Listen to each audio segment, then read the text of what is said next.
So yun mga idol, no, what's up? So magbibideo tayo, no? Kasi may papakita ko sa inyo mga idol na ito pang mount to. Ayan. So pwedeng-pwede itong gamitin pang vlog. So ito mga idol is ilalagay nyo lang to sa neck dito. Ayan. Nakaganyan siya, no?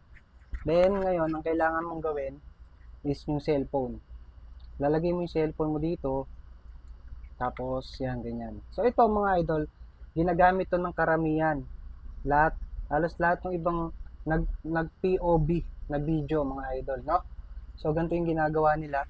Yan. So nakaganyan po. Yan. Then de-demo ka ng i-video mo na item. Yan, ganyan siya.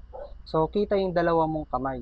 No, sobrang useful nito mga idol kasi hindi mo nahawakan yung cellphone mo habang nagbi-video ka or habang nagde-demo ka ng item na pinapakita mo dito sa cellphone mo, no? So idol, mag-iiwan na lang ako ng link diyan sa Yellow Basket kung gusto mong magkaroon nito, no? So, see you.